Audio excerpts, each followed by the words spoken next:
for it. Yeah, I got one that's, I think when we think of the fitness trends, we think of like this bullshit thing that's going to happen. I have a positive one that I think is going to be a good fitness trend this year.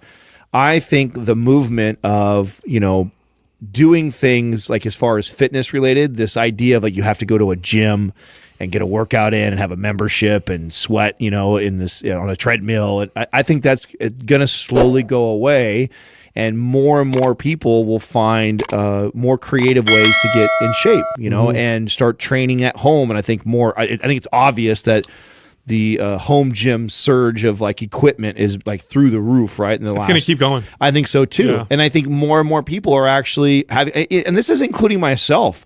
So this is the longest I've ever been and not been in a gym in almost 20 years. I have never gone this long. Yeah, you were not a home gym person. No, I was, out of the three of us, I was the one who I'm not a fan of it. And obviously because of the time that we're in, I was forced to make it work and figure it out, and have now learned to love some of the benefits of that. As much as I didn't like it before and said, oh, I love, and I'm not saying that I still wouldn't enjoy getting a lift where there's a bunch of other, people pushing weight and doing things in the gym atmosphere. But I've actually learned to love the at-home workout so much more that I can't be alone in that camp where you probably loved the gym setting before. You were forced out of it. You've now been forced into figuring out what at-home workouts look like for you, and have now adjusted and have learned to like it. And now I'm looking at 2021 going like, shit, I'm going to cancel my 4 gym memberships and save my $200 and something or probably $300 a month. And I'm gonna continue doing this at home. I think that's gonna be a big trend this year. Yeah, I agree with you 100%. I think home gym sales. I think digital fitness products and programs. I think those are going to continue to do well.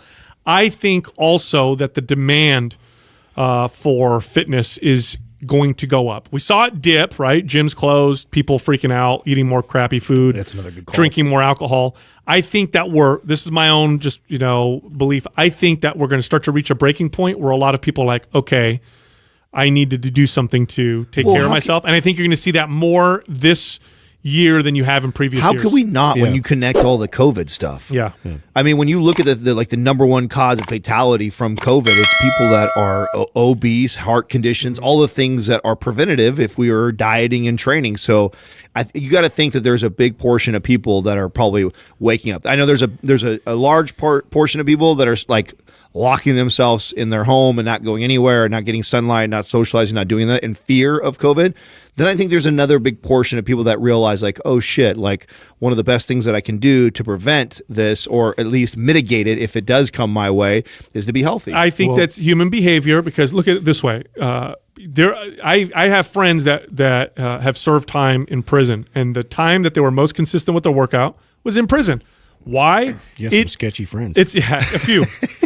But it's because they were in a situation, it was a stress relief. They didn't have a lot of options available to them, and they became consistent with their work. I feel like we're hitting a breaking point. I really do. I think a lot of people the demand for fitness is going to increase because a lot of people are like, all right, that's it. I need to do something. I need to get on a schedule.